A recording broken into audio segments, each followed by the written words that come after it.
नमस्कार विद्यार्थी मित्रांनो, बृहन्मुंबई महानगरपालिका शिक्षण विभाग व्हर्च्युअल ट्रेनिंग सेंटर, मी विश्वास ठोंबरे व्हर्च्युअल शिक्षक आपले स्वागत करतो। विद्यार्थी मित्रांनो, आज आपण सर्वजण शाळेत नसलो तरी घरात राहून ऑनलाईन लर्निंगच्या माध्यमातून शिक्षण घेत आहोत। या माध्यमाचा आणि अध्यापन अध्ययनाच्या प्रक्रियेचा आपल्याला नक्कीच फायदा होईल अशी आशा आहे। त्याचबरोबर आपल्या शिक्षण प्रक्रियेत खंड पडणार नाही, म्हणूनच बृहन्मुंबई महानगरपालिका शिक्षण विभागाने हा उपक्रम सुरू केला आहे। आज आपण इयत्ता 5वी, आपला विषय आहे परिसर अभ्यास भाग 2। यामध्ये आपण आज जो पाठ पाहत आहोत तो मानवाची वाटचाल, याचा दुसरा पार्ट आपण घेणार आहोत। पहिला भाग आपण घेतलेला आहे आणि पहिल्या भागामध्ये आपण कुशल मानव ते आधुनिक मानव म्हणजे याबाबतची माहिती घेत असताना त्यामध्ये आपण कुशल मानव आणि ताठकाण्याचा मानव याबाबतची माहिती आपण घेतलेली आहे। तर या मानवाच्या संदर्भामध्ये आपण यापूर्वीचा जो पाठ होता की जसं उत्क्रांती म्हणजे काय, उत्क्रांती, मग त्यामध्ये जसं उत्क्रांती म्हणजे सतत व संत गतीने होणारा बदल। आता सतत आणि संत गतीने होणारा जो बदल आहे तो मानवामध्ये बदल झालेला आहे, म्हणजेच मानवाची वाटचाल ही कशा पद्धतीने सुरू झालेली आहे हे आपण या पाठामध्ये त्याचा अभ्यास करत आहोत। मग हा जो बदल असतो हा बदल सजीवांच्या जीवनामध्ये होणारा बदल असतो आणि प्रत्यक्षामध्ये प्रत्येक सजीवाच्या जीवनामध्ये हा बदल होतच असतो। मग इथे आपण जसं उत्क्रांती म्हणजे काय तर सजीवांच्या जीवनामध्ये होणारा बदल, परंतु तो जो बदल असतो तो सतत आणि संत गतीने होत असतो। आता यामध्ये जशा मानवाच्या उत्क्रांतीच्या काही अवस्था होत्या पहिल्या भागामध्ये पण आपण ह्या पाहिलेल्याच आहेत। जसं कुशल मानव ते आधुनिक मानव, त्यानंतर कुशल मानव ताठकाण्याचा मानव, शक्तिमान मानव आणि बुद्धिमान मानव, या 4 मानवाचा आपण अभ्यास करतोय। त्यापैकी आपण कुशल मानव आणि ताठकाण्याचा जो काही मानव आहे त्याचा भाग आपण मागच्या घटकामध्ये अभ्यासलेला आहे।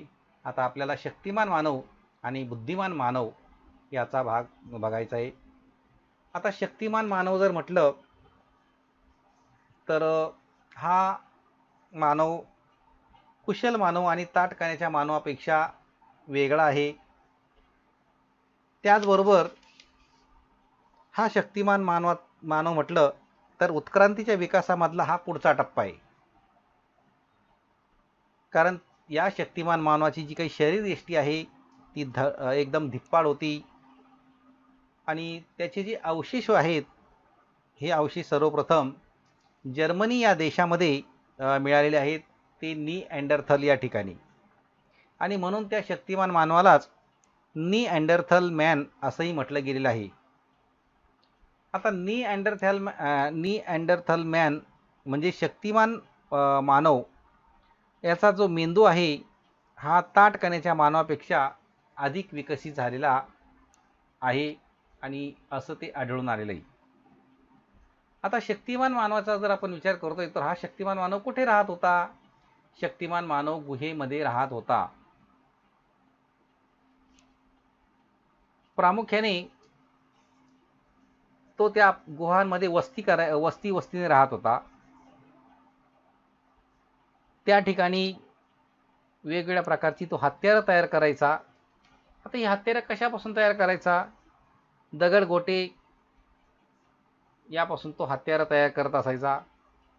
मग हे जे दगडगोटे होते हे दगडगोटे एका मोठ्या गोट्याने तो तासायचा आणि त्याची छिलके जी निघायची त्या छिलक्यापासून वेगवेगळ्या प्रकारची तो हत्यारं तयार करत असायचा। ते जे छिलके होते ते लांब हाडाच्या किंवा लाकडाच्या दांड्यावर तो बसवायचा आणि त्यापासून भाला, कुऱ्हाड अशा प्रकारची शस्त्र तो तयार करत होता। हा शक्तिमान मानव शिकार करायचा आणि शिकार करत असताना म्हणजे मोठमोठे जे काही प्राणी असायचे त्या मोठ्या प्राण्यांचीच तो शिकार करायचा.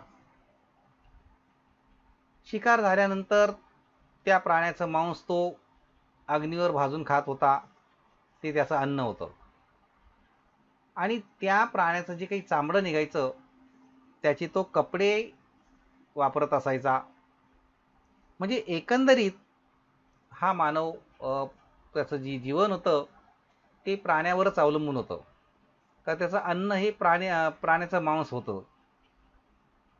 आणि त्याने जे काही दगडाच्या छिलक्यापासून जे काही तासण्या वगैरे जे काही केलेल्या होत्या त्याचा उपयोग तो कशासाठी करायचा? त्याचा उपयोग तो मांस खरवडण्यासाठी, म्हणजे जे काही चामडं असायचं त्या चामड्याला जे काही मांस चिटकलेलं असायचं आणि ते चिटकलेलं मांस तो त्या तासण्याच्या द्वारे ते खरडून काढत असायचा. म्हणजेच एकंदरीत या मानवाला एक कल्पना सुद्धा सुचली होती, अग्नीची कल्पना. आता अग्नी त्याने कसा तयार केला होता जर पाहिलं आपण तर कठीण लाकडं आणि त्याच्या ज्या काटक्या आहेत त्याच्या घर्षणापासून त्याने अग्नी तयार केला. किंवा गारगोटीचे जे काही दगड आहेत हे दगड एकमेकावर जर आपटले तर त्याच्या ठिणग्या निघतात आणि त्यापासून अग्नी तयार होऊ शकतो. आणि ही कल्पना त्याने आत्मसात केलेली आहे. आता यापूर्वी जंगलामध्ये वणवे लागायचे झाडांना, तिथे सुद्धा त्या झाडांच्या ज्या काही फांद्या आहेत एकमेकावर घासल्यानंतरच त्या ठिकाणी आग निर्माण होत होती, म्हणजे त्यातून वणवा लागत होता. म्हणजे एकंदरीत हा जो मानव आहे हा मानव या दोन मानवापेक्षा म्हणजेच कुशल मानव आणि ताठ खाण्याच्या मानवापेक्षा वेगळा आपल्याला दिसून आलेला आहे. त्याने काही कलात्मक अशा प्रकारची कौशल्यसुद्धा आत्मसात केलेली होती असा एक अंदाज केलेला आहे. आणि ते काही शास्त्रज्ञांनी तशा प्रकारे आपली मतंसुद्धा मांडलेली आहे. त्यामध्ये काही प्रमाणामध्ये तो काही अविशिष्ट असे जुजबी असे आवाज काढायचा आणि त्यातून तो संवाद साधत असावा अशा प्रकारचा मत हे शास्त्रज्ञांनी मांडलेलं आहे. म्हणजेच एकंदरीत त्याच्या मनामध्ये जे काही आहे तो ते आपल्या मनातलं शब्दातून सांगण्याचा प्रयत्न करत होता. परंतु त्यावेळेला ती भाषा विकसित होती किंवा नाही हे मात्र निश्चितपणे सांगता येत नाही. परंतु शक्तिमान मानवाजवळ अशा प्रकारची आवाजाची एक कल्पना होती असं शास्त्रज्ञांनी सांगितलेलं आहेच. आता आणखी यामध्ये हे जे चित्र आपल्यासमोर दिसतंय हे शक्तिमान मानवाचं चित्र आपल्यासमोर दिसतंय. बघा इथे सुद्धा तो कशा प्रकारे वस्तू तयार करतोय. गुहेमध्ये राहत होता. त्याने अग्नी कसा तयार केला हे या चित्रामध्ये दिसतंय.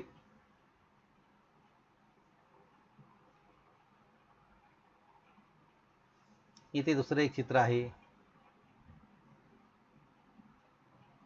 इथे सुद्धा अग्नी कसा पेटवला जातोय हे त्याने दाखवलं गेलेलं आहे. इथे प्राण्यांची शिकार सुद्धा कशी केली गेली ह्याचं एक चित्र आहे. मग हा जो शक्तिमान मानव आहे या शक्तिमान मानवाच्या संदर्भात आणखी काही विचार जर मांडले तर यामध्ये एखाद्या समूहातील त्याचा जर सदस्य ज्यावेळेला मृत होतो, मरण पावतो, त्यावेळेला हा जो शक्तिमान मानव होता तो त्याच्यासोबत हत्यारं, प्राण्याची शिंगं देत असायचा. आणि जी काही मृत व्यक्ती होती त्या मृत व्यक्तीच्या अंगाला लाल रंगाची माती चोळली जात होती. यावरून असं लक्षात येतं की त्याचे जे काही दफन विधीचे जे काही नियम आहे, दफनासंबंधीचे जे काही विधी आहेत हे कसे होते हे त्या ठिकाणी समजलं गेलं. आता शक्तिमान मानव जो आहे, हा शक्तिमान मानव युरोप, आशिया या खंडापर्यंत स्थलांतरित झालेला आहे. आणि काळाच्या ओघामध्ये म्हणजे जसं की तो काही समूहामधूनच बाहेर पडलेला आहे. मग आफ्रिकेतून बाहेर पडून तो युरोप आणि आशिया खंडापर्यंत त्याने स्थलांतर केलेलं आहे. म्हणजे एकंदरीत त्याला वेगवेगळ्या वातावरणाची सवय झाली आणि त्याने तशा प्रकारे त्या वातावरणाचा सामना केलेला आहे, त्याला तोंड दिलेलं आहे. म्हणजेच जगण्याच्या आणि अन्न मिळवण्याच्या ज्या काही पद्धती आहे, ह्या नवीन पद्धती त्यांनी आत्मसात त्याला कराव्या लागलेल्या होत्या, की अन्न कसं मिळवायचं, कशा पद्धतीने आपलं जीवन जगायचं, हे त्यांनी आत्मसात करण्याचा प्रयत्न केलेला होता. परिणामी त्याच्या काळामध्ये जगण्यासाठी आवश्यक असलेल्या हत्यारांच्या पद्धतीमध्ये सुद्धा सुधारणा झालेली होती.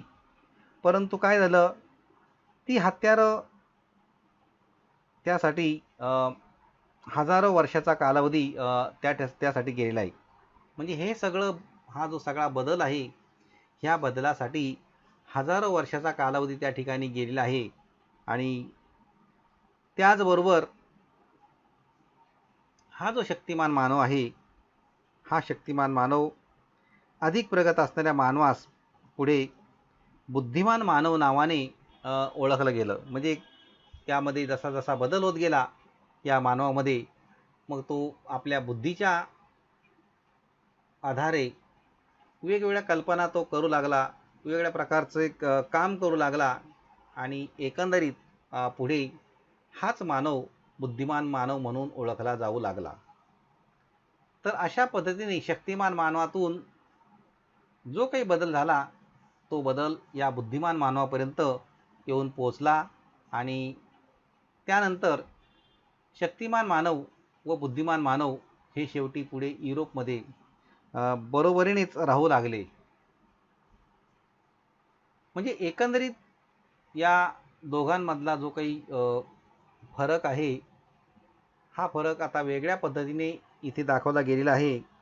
आणि त्याचं जे काही नाव आहे शक्तिमान मानवाचं, हे नाव बुद्धिमान मानव असं पडलं गेलेलं आहे. म्हणजेच आता शक्तिमान मानव आणि बुद्धिमान मानव हे एकत्र झाले, म्हणजे तो एकच झाला. म्हणजे युरोपमध्ये ते दोघेही बरोबरीने एकत्र राहू लागले, याचाच अर्थ त्याचा आता शक्तिमानचा बुद्धिमान मानव तयार झालेला आहे. आता बुद्धिमान मानवाच्या समूहाबरोबरचा जो काही संघर्ष आहे, या संघर्षामध्ये पर्यावरणातील जो काही बदल आहे, या बदलाशी जुळवून न घेता येणे आणि अशाच कारणामुळे या शक्तिमान मानवाचं शेवटी अस्तित्व त्या ठिकाणी संपुष्टात आलेलं आहे. म्हणजे असं म्हटलं की शक्तिमान मानव आणि बुद्धिमान मानव एकत्र झाला म्हणजे एकच झाला, परंतु काय झालं त्यामध्ये की या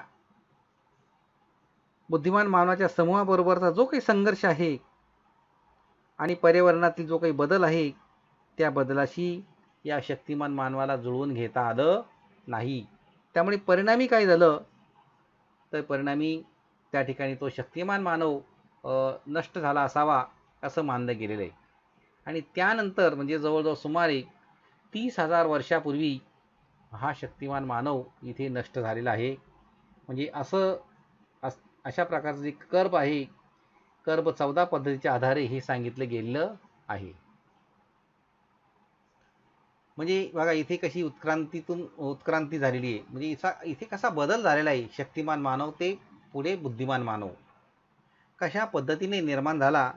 कारण शेवटी ज्याला पर्यावरणाशी जुळवून घेता आलं नाही, तो त्या ठिकाणी नष्ट झाला आणि त्यातून एक नवीन प्रजात जन्माला आलेली आहे. ही आपण उत्क्रांती या भागामध्ये अभ्यासलेले. तसाच भाग इथे झालेला आहे की या शक्तिमान मानवाला पर्यावरणाशी जुळवून घेता आलं नाही आणि म्हणून हा शक्तिमान मानव संपुष्टात आला असावा. आणि जवळजवळ 30,000 वर्षापूर्वी हा शक्तिमान मानव त्या ठिकाणी नष्ट झालेला आहे. म्हणजे असं जवळजवळ कर्ब 14 या पद्धतीच्या आधारे हे सांगितलं गेलेलं आहे. आता या ठिकाणी काही चित्र दाखवली गेलेली आहेत. ही चित्र यासाठी दाखवली की एखादा सदस्य मृत झाल्यास प्राण्याची शिंगे देत मृत व्यक्तीच्या अंगास लाल रंगाची माती चोळत, म्हणजे अशी जी काही प्राण्याची शिंग आहेत ही शिंग सुद्धा त्या मृत व्यक्तीच्या सोबत दिली जात होती आणि त्याच्या अंगाला अशा प्रकारची या लाल रंगाची माती ही चोळली जात होती. आणि मग पुढे आता बुद्धिमान मानव जो आला तो आधीचा मानव जो काही होऊन गेलेला शक्तिमान मानव त्याच्यापेक्षा वेगळा आहे. कारण विचार करण्याची जी काही क्षमता होती ही विचार करण्याची क्षमता सर्वांपेक्षा त्याच्याकडे जास्त होती आणि म्हणूनच त्याला बुद्धिमान मानव असं म्हटलं गेले. कारण जो विचारी आपल्या तो बुद्धिमान मानव. नंतर त्यालाच पुढे होमोसॅपियन असं म्हटलं गेलेलं आहे. होमोसॅपियन. आता होमोसॅपियन हा या शब्दाचा जर अर्थ पाहिला तर होमो म्हणजे काय तर मानव आणि सॅपियन म्हणजे काय तर बुद्धिमान. म्हणजे होमोसॅपियन या शब्दाचा सलग अर्थ काय होतो बुद्धिमान मानव. तर हा जो बुद्धिमान मानव आहे या बुद्धिमान मानवाचे जे काही अवशेष आहे हे अवशेष आफ्रिका, आशिया आणि युरोप या खंडामध्ये सापडलेले आहेत. या बुद्धिमान मानवाचे अवशेष कुठे सापडले तर आफ्रिका, आशिया आणि युरोप या खंडामध्ये सापडले गेलेले आहेत. मग पुढे काय झालं तर गरजेनुसार त्याने सुद्धा अनेक प्रकारची हत्यारं तयार केली होती. म्हणजे हत्यारं तो बनवत होता. दगडाची छोटी पाती काढून ती हाडाच्या किंवा लाकडाच्या खाचेमध्ये तो बसवीत असायचा. म्हणजेच तो सुद्धा शिकार करत होता. एकंदरीत अशा पद्धतीने या त्याच्या लाकडा जे काही हत्याराचा जो काही भाग आहे त्यावरून आपल्याला समजतं.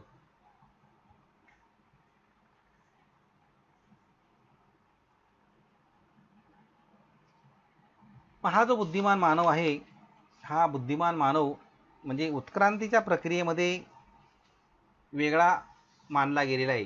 कारण ह्या मानवाचं स्वरयंत्र विकसित झालेलं होतं. तो ध्वनीच्या साहाय्याने उच्चार करू लागला होता.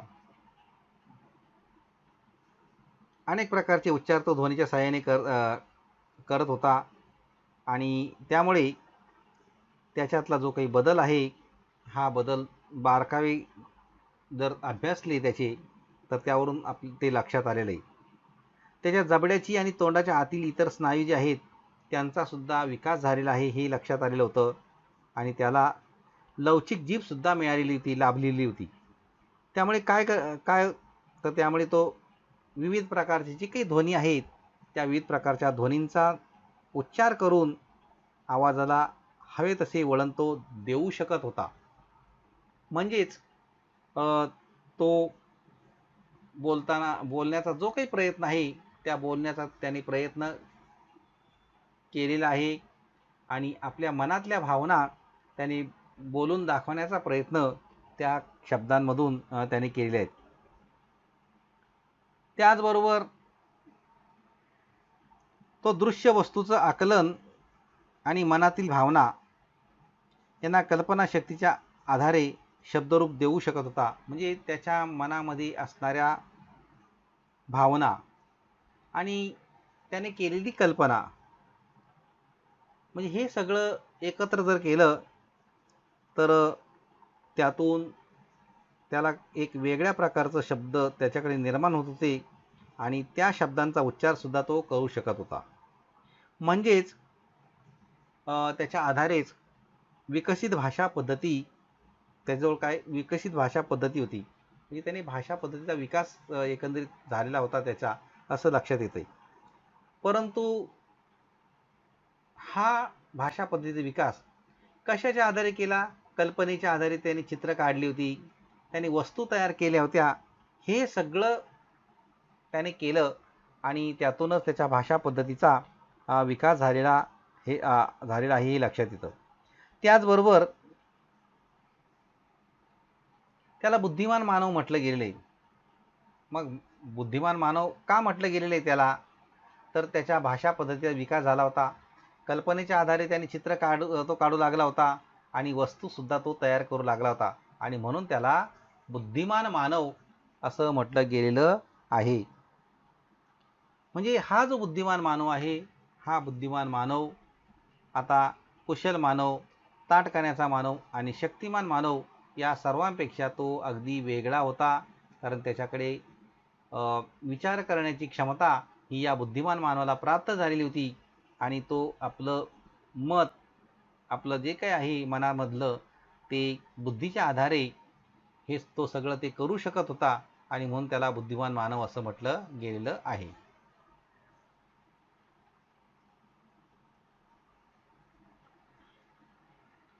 आता इथे काही तुम्हाला थोडेसे काही प्रश्नसुद्धा माहितीसाठी दिले जातात. तसं होमो म्हणजे काय, नंतर सॅपियन म्हणजे काय, बुद्धिमान मानवाचे अवशेष कोणत्या ठिकाणी आढळले, तो आपली हत्यारे कशापासून तयार करत असे, अशा प्रकारचे हे काही प्रश्नसुद्धा तुम्हाला दिलेले आहेत. या प्रश्नांची उत्तरं मी आता सांगून झालेलीच आहे, परंतु तुम्ही सुद्धा लिहायची आहेत. त्याचबरोबर पुढचा भाग आहे तो म्हणजे एप या वानरापासून प्रगत. आता एप या वानरापासून प्रगत किंवा उत्क्रांत होत जाऊन पुढे आदी मानव निर्माण झाला, हे आपण मागच्या तासिकेला पाहिलेलं आहे. म्हणजे आदी म्हणजे सुरुवातीचा किंवा प्रारंभीचा, म्हणजेच वानरासारखा दिसणारा पहिला मानव.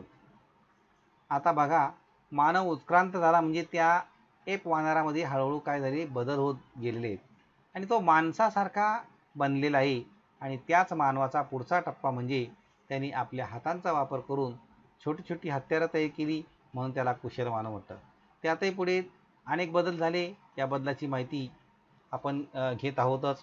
नंतर मग कुशल मानव म्हणजे हाताचा वापर करून त्यांनी चांगलं काम करता येणारा मानव झालेला आहे आणि ज्या मानवाने आपल्या हाताचा कुशलतेने वापर केला म्हणून त्याला आपण काय म्हटलेलं आहे, कुशल मानव. म्हणजे सुरुवातीचा जो काही मानव होता तो म्हणजे कुशल मानव. आता कुशल मानवापासून ते ताठकाण्याचा मानव, शक्तिमान मानव आणि आता या बुद्धिमान मानवाच्या टप्प्यापर्यंत येऊन आपण पोहोचलेलो आहे. खरं म्हणजे या कुशल मानवाच्या संदर्भातला जो काही भाग आहे तो इथे सांगण्याचा जो काही प्रयत्न केला, की जसं लुई लिकी या शास्त्रज्ञांनी या मानवाला होमी हॅबिलिस असं नाव दिलं होतं. म्हणजे इथे शब्द वापरला आहे होमी हॅबिलिस. आता होमो हा शब्द लॅटिन भाषेतला आहे आणि त्याचा अर्थ आहे मानव, माणूस, आणि हॅबिलिस या शब्दाचा अर्थ आहे हातांचा कुशलतेने वापर करणारा असा घेतलेला आहे आणि म्हणून त्यांनी ह्या मानवाला होमो हॅबिलिस अशा प्रकारचं नाव दिले. हा मानव 2 पायावर उभा राहू शकत होता, पण त्याच्या पाठीचा कणा पूर्ण ताठ नव्हता आणि त्याच्या कण्याला थोडासा बाक होता. तर अशा प्रकारे हा एक शक्तिमान मानवाचा एक भाग होता, की जिथे कुशल मानवापासून त्यात तो उत्क्रांत होत गेलेला आहे आणि त्याचा भाग इथे आपण सांगितलेला आहे.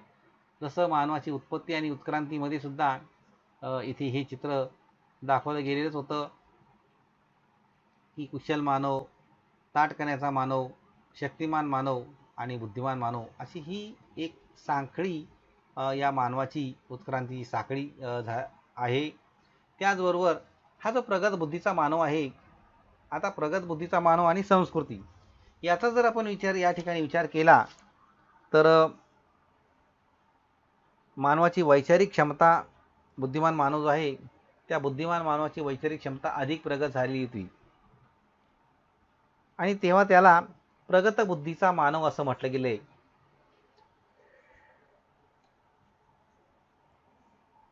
ह्या बुद्धिमान मानवाला प्रगत बुद्धीचा मानव का म्हटलं गेले असा प्रश्न आहे या ठिकाणी. तर बुद्धिमान मानवाची वैचारिक क्षमता म्हणजे विचार करण्याची ज्याची जी काही क्षमता आहे ती अधिक प्रगत झाली होती आणि म्हणून त्याला प्रगत बुद्धीचा मानव असं म्हटलं गेलेलं आहे. त्यालाच पुढे होमो सॅपियन असं म्हटलं गेले. म्हणजे याचाच अर्थ काय, होमो सॅपियन म्हणजेच हा इथे त्याच्या मेंदूची क्षमता आणि त्याबरोबरीने त्याची आकलन क्षमता ही सतत विकसित होत गेलेली आहे. म्हणजेच हा प्रगत बुद्धीचा जो काही मानव आहे तो इथे काही चित्रसुद्धा दाखवलेली आहे. या चित्रामध्ये आपण पाहू शकतो की हा जो इथे भाग दाखवला गेलेला आहे त्या भागामध्ये 40 लाख वर्षापूर्वीची ही पद्धत हा स्टेज आहे. त्यानंतर ही 30 लाख वर्षापूर्वीची स्टेज आहे. ही 20 लाख वर्षापूर्वीची स्टेज आहे आणि इथे 10 लाख वर्षापूर्वी स्टेज आहे. नंतर इथे 2.5 लाख वर्ष, इथे 50,000 वर्ष आणि इकडे 10,000 वर्ष अशा पद्धतीने या मानवाची उत्क्रांती झालेली आहे. म्हणजेच इथे हा जो प्रगत बुद्धीचा मानव आहे, हा प्रगत बुद्धीचा मानव आणि त्याची जी काही क्षमता आहे, त्याची जी काही संस्कृती आहे, तो हा म्हणजे आकलन क्षमतेवरच हे सगळं अवलंबून होतं. आता माणसाचं रंग, रूप, आरोग्यविषयक वैशिष्ट्य जे आहे, ह्या सगळ्या गोष्टी त्यामध्ये आलेल्या आहेत आणि पूर्वजांशी साम्य दर्शवणाऱ्या ह्या सगळ्या बाबी येतात. मग त्यामध्ये आनुवंशिकता हा एक भाग आलेला आहे. म्हणजेच रंगरूप आरोग्याबाबतच्या सर्व बाबी त्याच्या पूर्वजांशी साम्य दर्शवणाऱ्या असतात आणि त्याला आनुवंशिकता असं म्हटलं गेलेलं आहे. जसं हे जे आनुवंशिकतेचा भाग जो आहे त्यालाच शास्त्रामध्ये जनुकशास्त्र असं म्हटलं गेलं आहे. म्हणजे इथे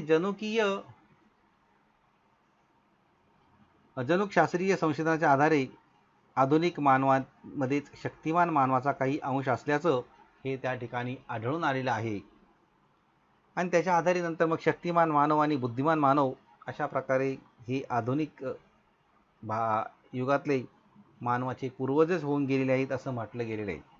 आता यासाठी जो काही कालावधी आहे तो इसवी सन 11,000 ते 10,000 या काळामध्ये त्याने जे काही प्रगतीचं तंत्रज्ञान विकसित केलं आहे, मग जसं शेती आणि पशुपालनाचं तंत्रज्ञान हे त्याने विकसित केलेलं होतं आणि त्याची जी विकसित करण्याची जी काही वैचारिक क्षमता आहे, त्या वैचारिक क्षमतेमध्येच तंत्रज्ञानामध्ये सुधारणा होत गेल्या, म्हणजे त्यामध्ये सतत बदल होत गेलेला आहे.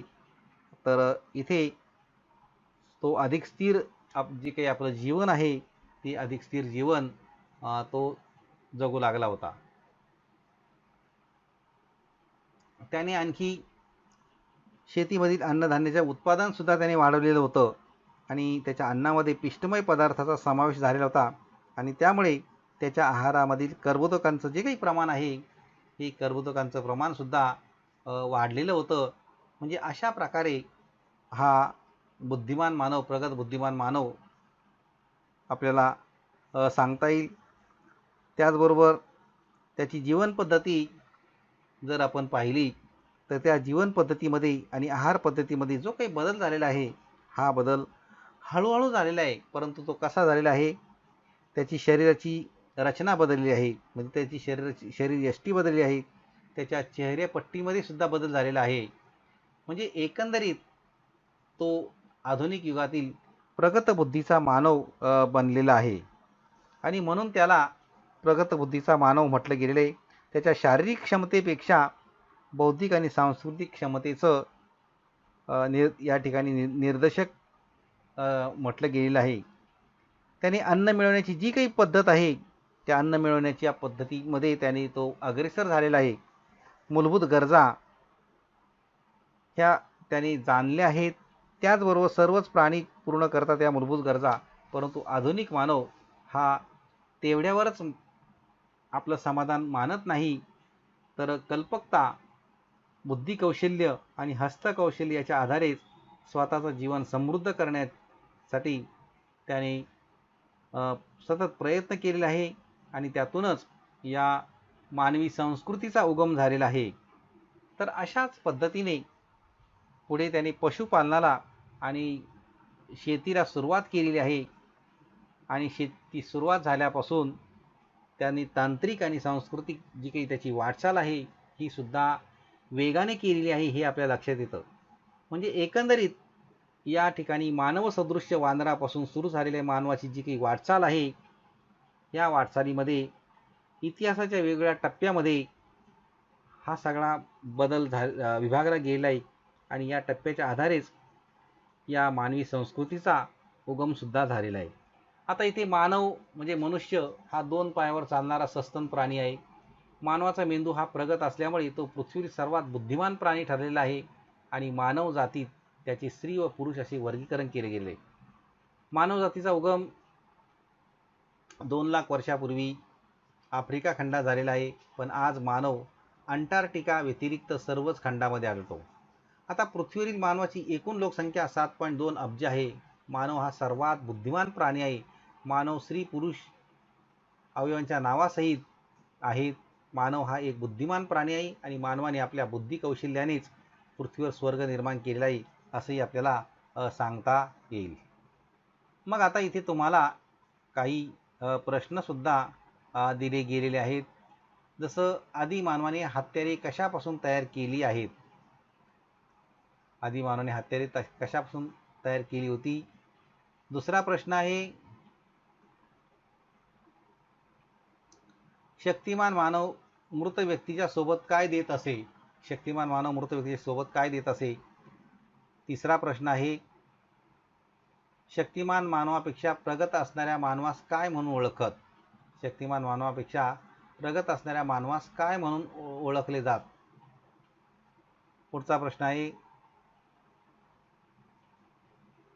सॅपियन या शब्दाचा अर्थ काय आहे. सॅपियन शब्दाचा अर्थ काय आहे. आणि त्याचा पुढचा प्रश्न आहे, बुद्धिमान मानवाचे अवशेष कोणत्या देशात मिळाले. बुद्धिमान मानवाचे अवशेष कोणत्या देशात मिळाले. या घटकाची बरीचशी माहिती देण्याचा प्रयत्न करण्यात आलेला आहे. आपणही या घटकाचे व पाठाचे वाचन करायचे आहे आणि पाठ्यपुस्तकात दिलेले जे प्रश्न आहेत त्या प्रश्नांची उत्तरं सोडवायची आहेत. त्याचबरोबर आपल्याला मी काही प्रश्नसुद्धा दिलेले आहेत, ते प्रश्नसुद्धा आपण सोडवायचे आहेत. आणि याबरोबरच या पाठाच्या आपल्या प्रतिक्रिया आपण बृहन्मुंबई महानगरपालिकेच्या यूट्यूब चॅनलवर जरूर कळवायच्या आहेत. धन्यवाद.